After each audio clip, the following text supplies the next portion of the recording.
नमस्कारम। आज का जो हमारा विषय है ये अत्यधिक महत्वपूर्ण है, क्योंकि जब एक जिज्ञासु अध्यात्म के मार्ग पर आगे बढ़ता है तो उसके मन में बहुत सारे प्रश्न होते हैं, बहुत सारी जिज्ञासाएं होती हैं जिनका समाधान उसे करना होता है।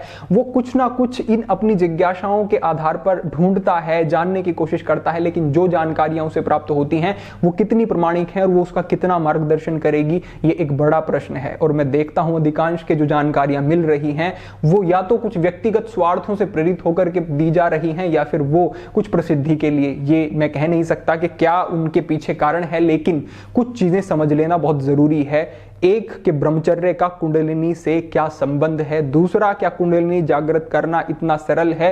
तीसरा, क्या हम सीधा कुंडलिनी जागृत कर सकते हैं या फिर हमें उसके लिए प्राथमिक विशेष तैयारी की आवश्यकता होती है। कुंडलिनी और हठ योग किस प्रकार से आपस में संबंध रखते हैं, इस प्रकार के कुछ विषयों पर हम आज चर्चा करेंगे। तो क्रमबद्ध रूप से आप एकाग्रता पूर्वक इसको समझते जाएं। यदि आपकी कुछ जिज्ञासाएं रह जाती हैं तो उनको आप कमेंट के माध्यम से पूछ सकते हैं, भविष्य में उन विषयों पर भी चर्चा होगी। लेकिन ये समझें, सबसे पहला हमारा विषय रहेगा कि जो आज के समय में आपको कहा जाता है कि कुंडलिनी कुछ नहीं है या कुंडलिनी योग जैसा कोई है ही नहीं, अस्तित्व ही नहीं है, ये बात भी गलत है। और दूसरा, कई बार आपको ऐसा प्रलोभन दिया जाता है कि ये बहुत सरल है, हम आपकी कुंडलिनी जागृत करा देंगे, हम आपका चक्र जागृत कर देंगे, हमें इतना धन आप दें या फिर हम आपको हील कर देंगे। ऐसा कुछ भी नहीं होता। ये अपने पुरुषार्थ के विषय हैं, आपको खुद से पुरुषार्थ करना पड़ेगा, अपने जीवन में बदलाव करने होंगे, तब इस दिशा में प्रगति होगी। तो इन विषयों पर ध्यान ना देते हुए इस विषय को समझें कि कैसे शुरुआत करनी है और कैसे आगे बढ़ना है। जो दूसरा विषय है,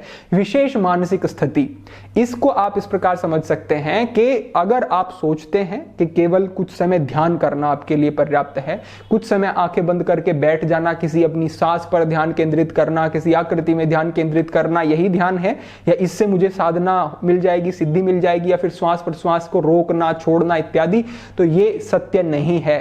इसके लिए आपको विशेष मानसिक स्थिति को धारण करना होगा।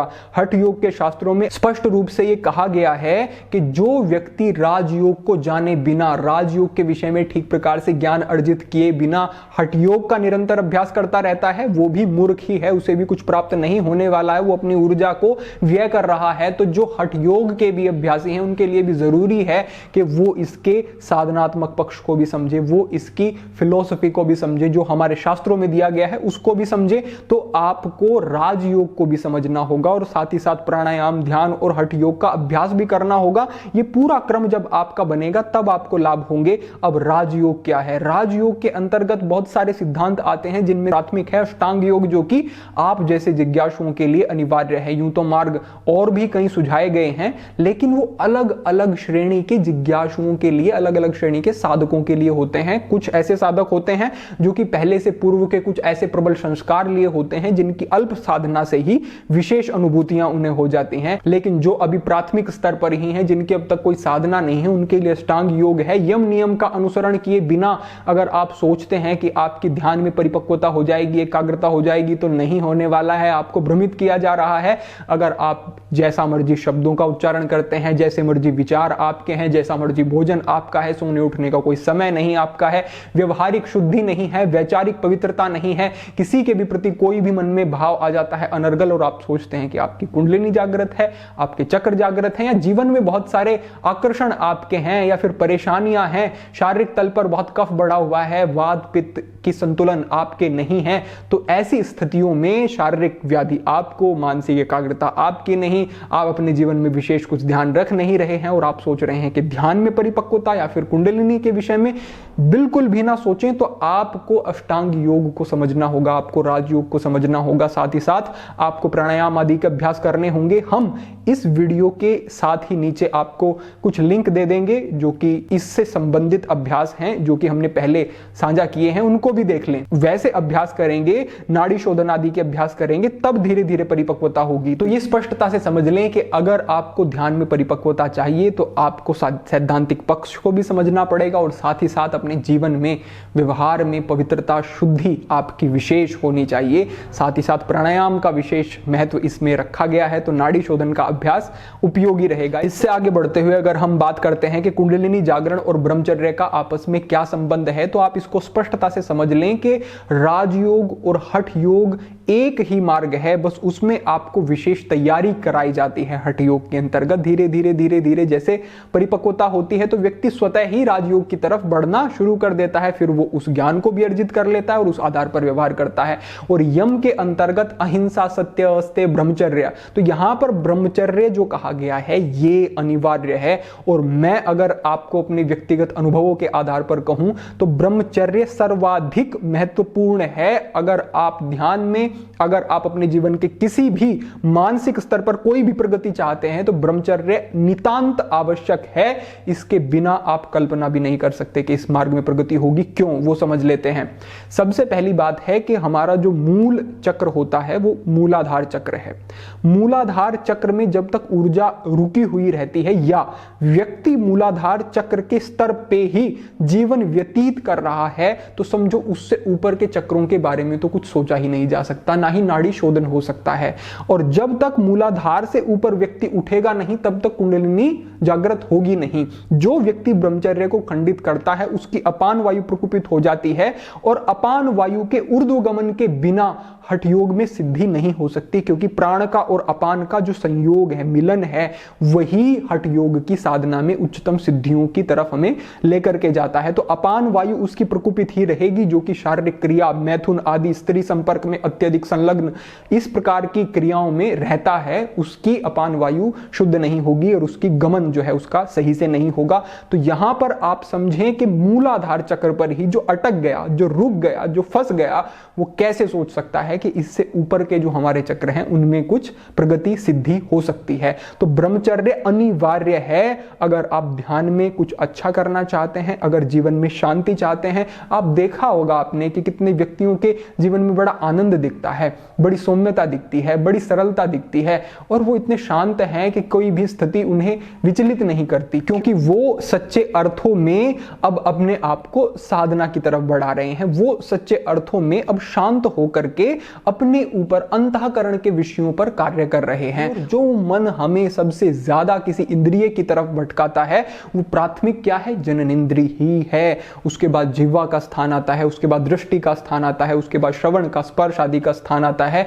तो ये आप समझ लें कि सबसे अधिक जो उग्र प्रभाव है, जो नकारात्मक प्रभाव है आपकी साधना को, यहीं से पड़ रहा है। तो इस ब्रह्मचर्य की अवधारणा को मात्र केवल शरीर से जोड़ करके मत देखा करें कि हाँ मुझे शारीरिक लाभ चाहिए या फिर मुझे शरीर से पुष्ट बलिष्ठ होना है तभी मुझे, नहीं, इससे भी अधिक ऊंचे लक्ष्य, ऊंचे उद्देश्य क्या हैं उनकी तरफ सोचें। उनसे जब आप जुड़ेंगे तो ये जो छोटे मोटे आपके उद्देश्य हैं, शारीरिक स्वास्थ्य, निरोगी काया, मानसिक प्रखरता, ये अपने आप आनी शुरू हो जाएगी, आत्मविश्वास अपने आप बढ़ना शुरू हो जाएगा। लेकिन जो ऊंचे उद्देश्य हैं उनके लिए कार्य करें। तो आपने समझा कि राजयोग में भी ब्रह्मचर्य का विशेष महत्व है, हठ योग में भी विशेष महत्व है और ब्रह्मचर्य के बिना ध्यान में प्रगति नहीं हो सकती और ना ही कुंडलिनी जागरण के लिए वो ऊर्जा आपके पास संग्रहित हो पाएगी जिस ऊर्जा का ऊर्ध्वगमन होना है। जो ये प्राण आप जिस शब्द को कहते हैं, इस प्राण को भी जो संबल मिलता है, जो ऊर्जा मिलती है, वो ओजस से मिलती है। और ओजस क्या है, एक तत्व है, एक ऊर्जा है। वो कोई ऐसा मटेरियल नहीं है जिसे आप देख सके, वो एक ऊर्जा है जो संचारित होती है। हठ योग में उसका विशेष महत्व बताया गया है और विधान किया गया है। उसके विषय में भी आपको अधिक मार्गदर्शन आपका भविष्य में होगा। इससे आगे बढ़ते हुए सबसे ज्यादा जो प्राथमिक अभ्यास हैं वो क्या रहेंगे आपके लिए, अगर इस पर बात करें तो सबसे ज्यादा जरूरी और प्राथमिक दो अभ्यास आप अपने लिए समझ सकते हैं। सबसे पहला है नाड़ी शोधन प्राणायाम, जिस पर मार्गदर्शन हुआ है, आपको मार्गदर्शन प्राप्त हो जाएगा। और दूसरा अभ्यास है मूल बंध का अभ्यास। ये दो अभ्यास आपको करने ही हैं, यहां से शुरुआत आपकी होगी। आगे कुछ ऐसा भी प्रश्न था कि क्या हम मूलाधार के बिना सीधा आज्ञा चक्र पर कार्य कर सकते हैं?